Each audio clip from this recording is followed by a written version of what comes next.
From Keene in the Shire, the Liberty Media capital of the world, this is Daryl W. Perry, host of FPP Radio News for Tuesday, August 15th, 2017. Silver is trading at $16.82 per ounce. Gold is valued at $1,273 per ounce. Bitcoin is trading at 4.1 cents, and the average price of Bitcoin is $4,102.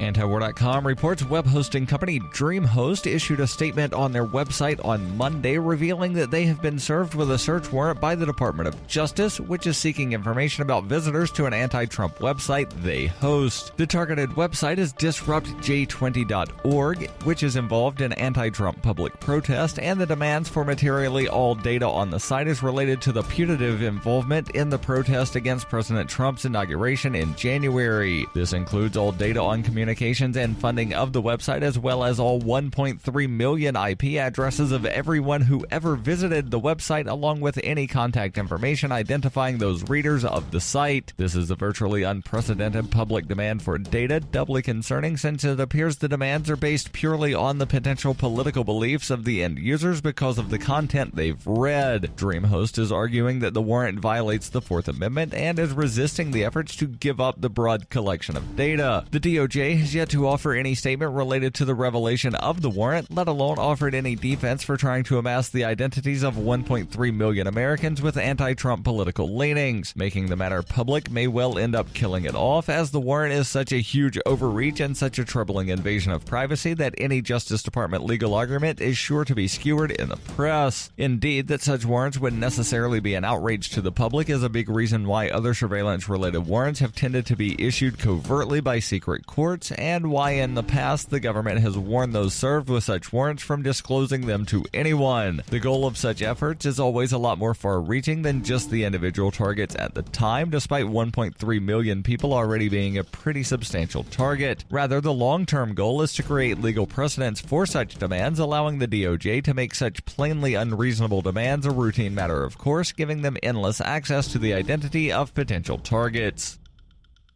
For nearly 40 years, Roberts & Roberts Brokerage has been a trusted source for buying and selling precious metals like gold and silver. They also take Bitcoin for precious metal purchases and have permanently removed the minimum purchase amount for all orders paid in the digital currency. Call Roberts & Roberts today for knowledgeable advice on buying and selling precious metals and a forward-thinking approach to new technologies. 800-874-9760 or visit online at rrbi.co.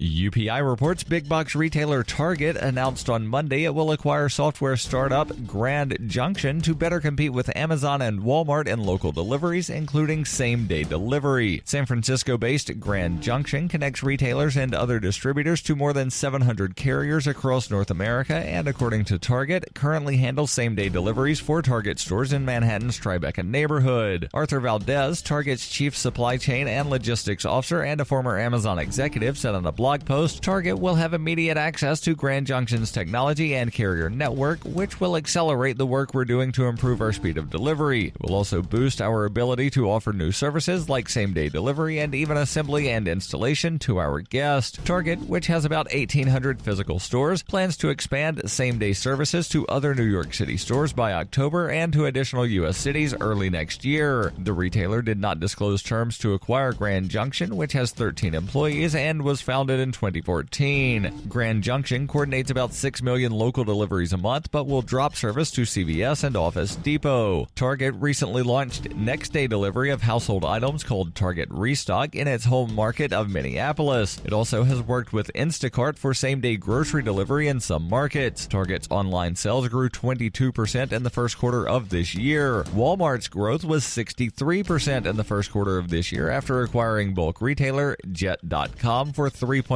billion. Amazon's Prime service already lets members in about 30 metropolitan areas receive orders as quickly as 1 hour. Michael Lasser, an analyst at USB Group AG, told Bloomberg, "There's clearly an arms race going on from the mass merchant, recognizing that getting everyday essentials in the hands of customers is critical. The purchase of Grand Junction should help Target compete on these terms in a more economical fashion." This has been FPP Radio News. Online at fppradio.com.